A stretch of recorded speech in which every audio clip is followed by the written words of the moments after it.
jau arī līdzenieki, tur tālāk braukušie un nākušie. Mēģināsim šodien vēl dziļāk iepazīt Kurzemi un viņas košās krāsas. Meitenes, jūs varētu atklāt bišķi kaut kur te blakus. Šodien šeit sanākušie visu dienu skatās interesantas lietas, un katrs cenšas būt interesantāks. Nu tad kurzemnieki saturēsies, saņemsies un parādīs, cik viņi krāšņi, cik viņi koši un ka viņi ir tie labākie, protams. Neņemiet ļaunā, tā ir kurzemnieku dižošanās, tas nav aiz ļauna prāta. Ekrānā redzamā meitene iesāks mūsu bilžu parādi par Kurzemes tautas tērpiem.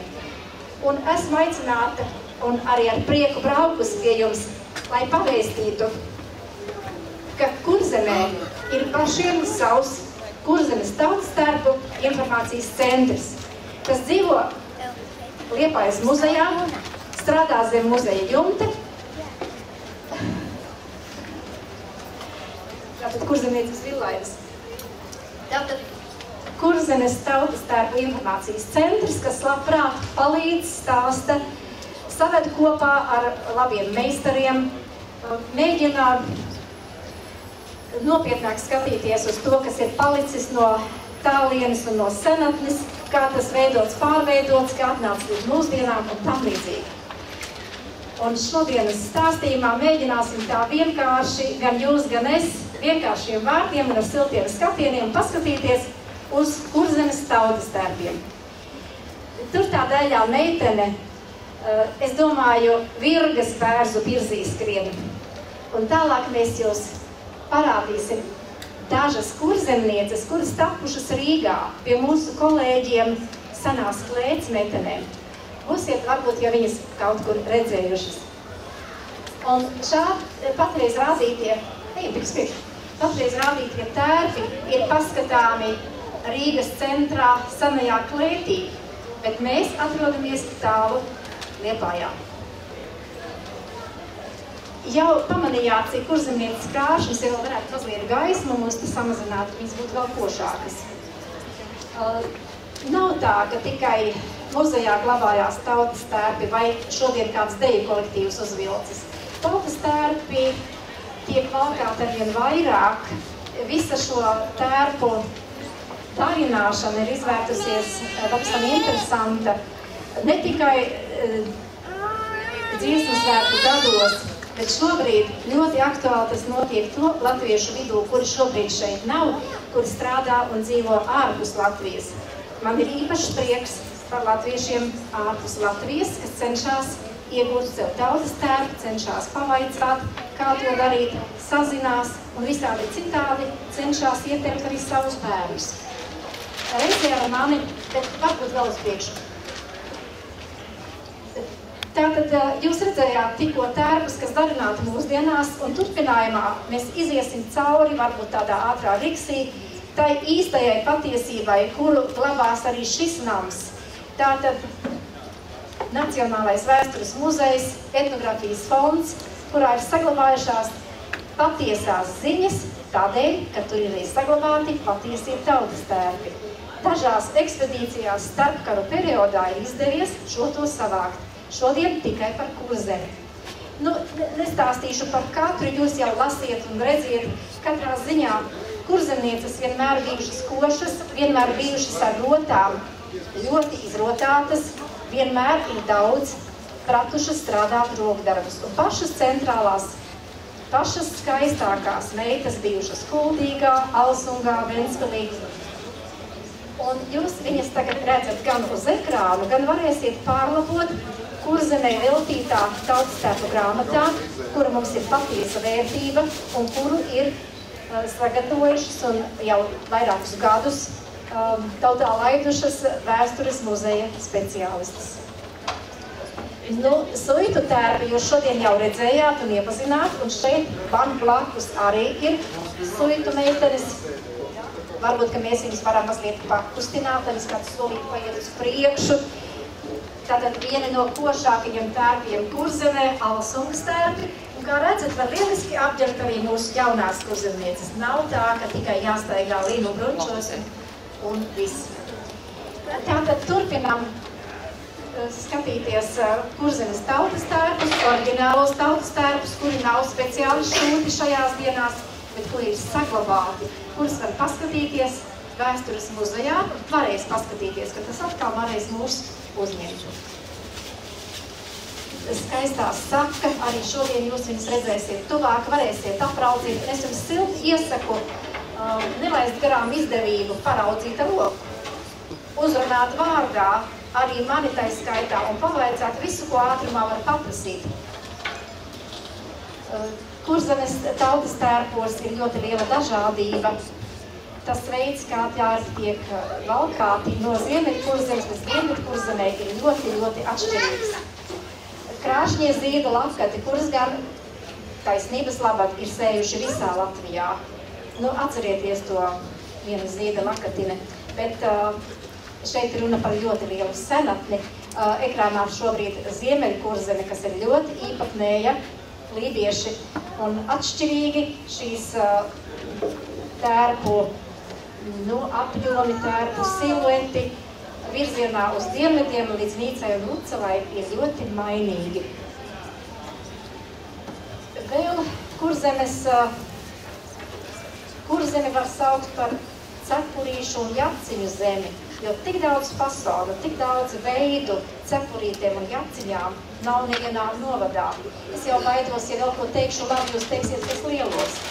Bet tā ir.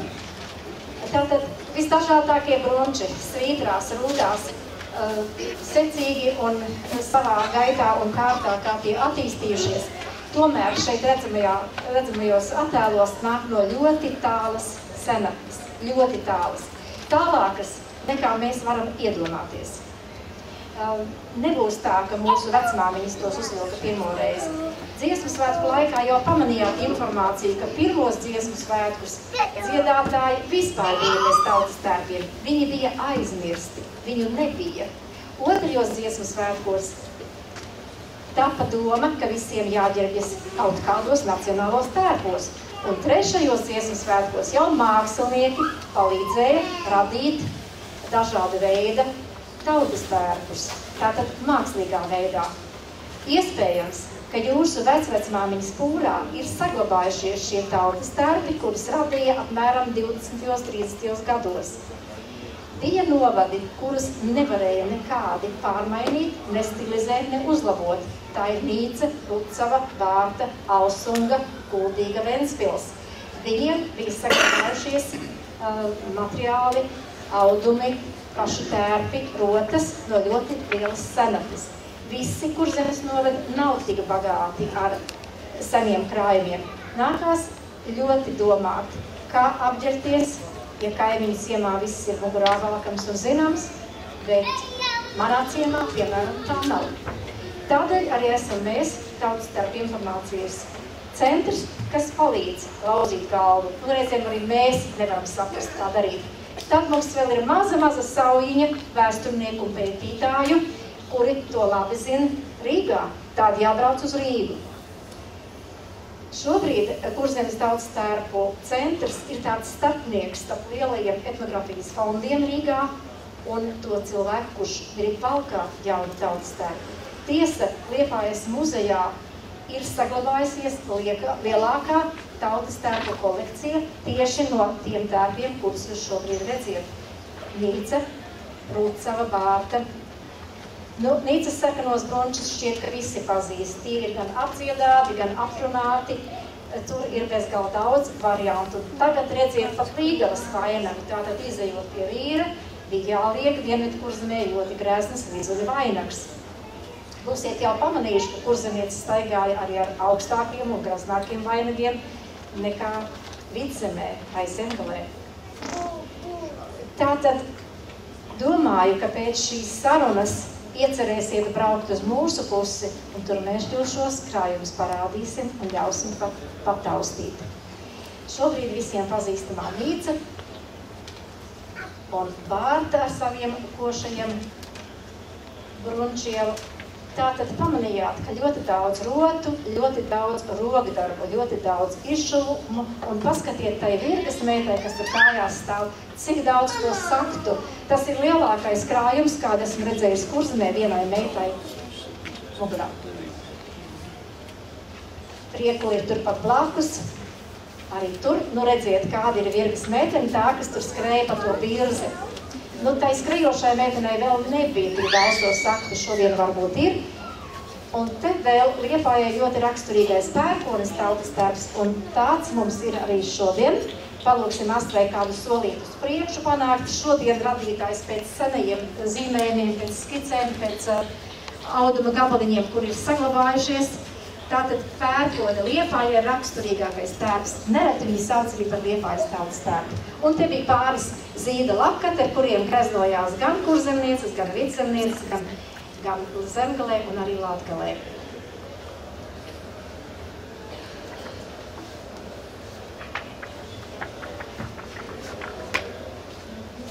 Visas šīs bagātības jūs varat paskatīties Rīgā, etnografijas fondā, bet varēsiet paskatīties arī šeit, tautas tērpu grāmatā. Te mēs palūksim ātri izskriet cauri skaistajiem, izšūtajiem Kurzemes krefliem, kuru autori, kuru izpildītāji atkal ir rīdzinieki, gods un cieņa senajai klētī, Marutai Grasmanei, kur šīs skaistās lietas ir apvienojusi grāmatā tieši par Latvijas tautas tērpiem. Redziet, cik graznas vīrietis, kurai meitai gan bija spēka iecerētajam, mīļotajam izšūt tik milzīgu darbu. Ja kādi to var šodien izdarīt, celiet roku, nāciet šurp. Vēl ļoti graznās plecu daļas izšūtas un alsunga, bet patreiz rādītie attēli visi ir šodien darinātie.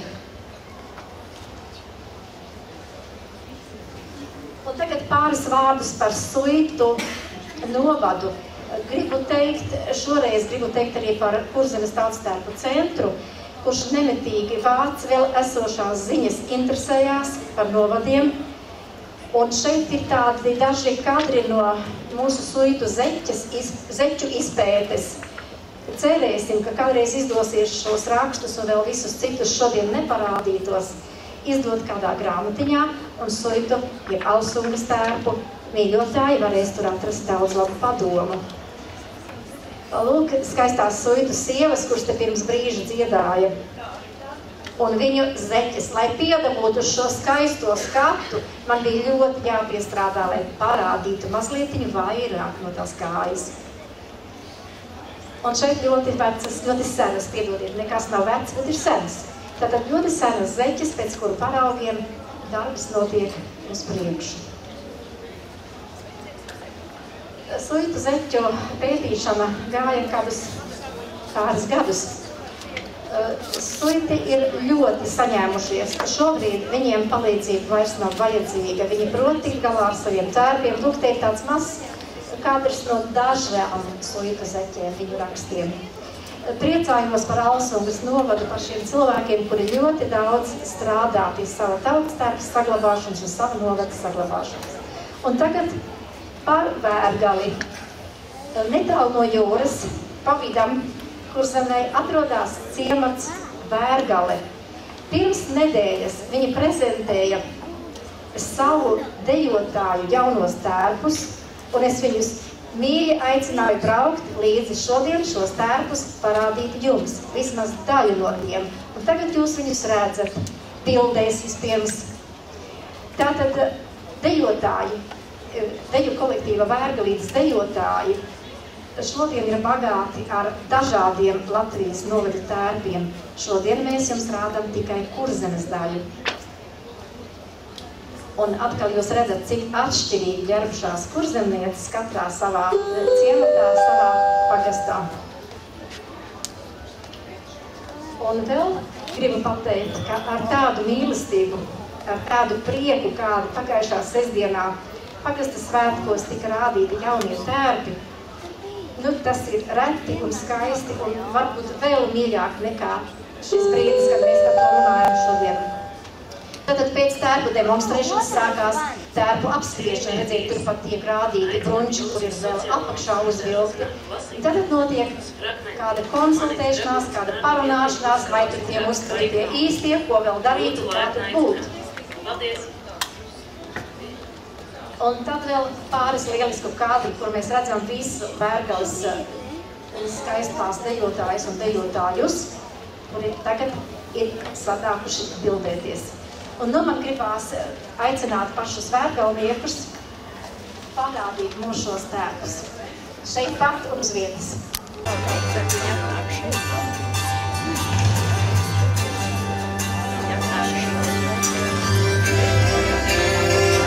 Nezinu, vai man ir jāstāsta, es labāk klusēšu, jūs apskatiet visus.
Līdzinieces, kuras nešķirās no sava novada, grib jums parādīt savus tērpus.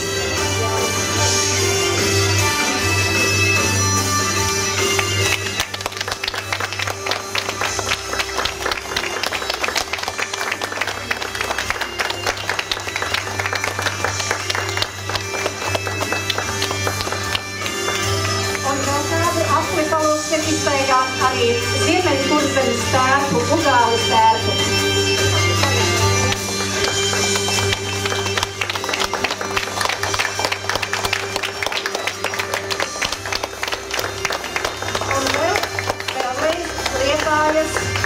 Pērkonas tautas darbs.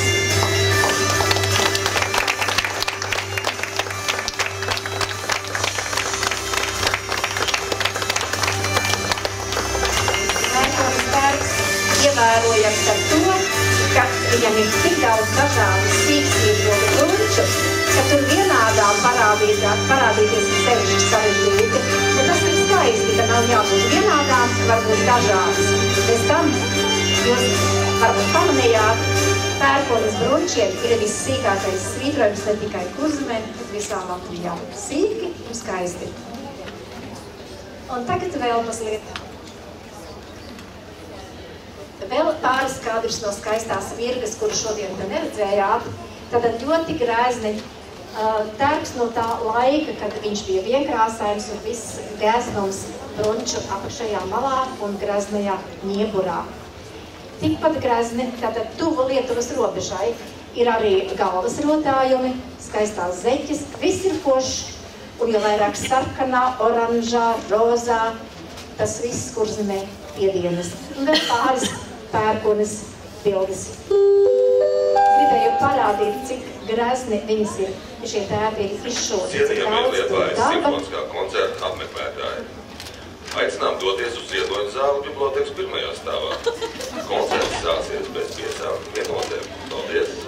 Mēs paspēsim par 5 minūtēm. Tātad pērkona vēl rāda savas rokdarbas, tur ir vairāki varianti, var droši ķerties un vienādi nesatikt. Tērpi tiek vērtēti parasti dziesmu svētku gados.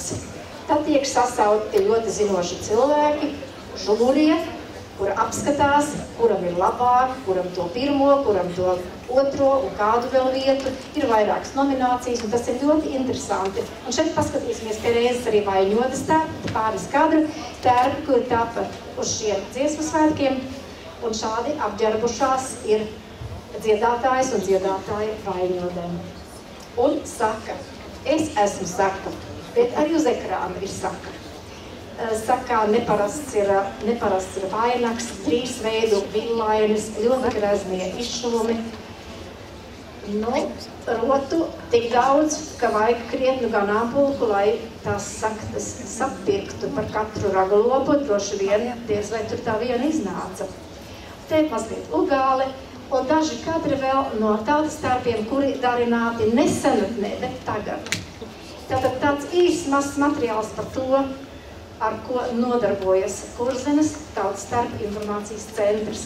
Vēl cenšamies apzināt, vēl cenšamies uzzināt, kaut ko pierakstīt no senākām liecībām un mēģināt. Tā izskatās žūrija tautas tērpu dziesmu svētku laikā. Sēž un skatās bildes un gudro. Šajos dziesmu svētkos vajadzējāt rādīt arī tērpu. Uzvilktu, tas bija diezgan sarežģīti. Vēl tikai gribu teikt, tagad, lai jūs paspētu uz to koncertu, ekrānā parādīsies daudzas un dažādas Kurzemes rotas. Tur gan drusku jāzina, kuras jāsprauž Ventspilī un kuras Rucavā, bet tas nekas. Tad, kad jūs gribēsiet to īsti labi zināt, jūs nāksiet uz šo biblioteku, paskatīsieties Kurzemes grāmatā, bet vēl labāk atbrauksiet pie manis uz Liepāju.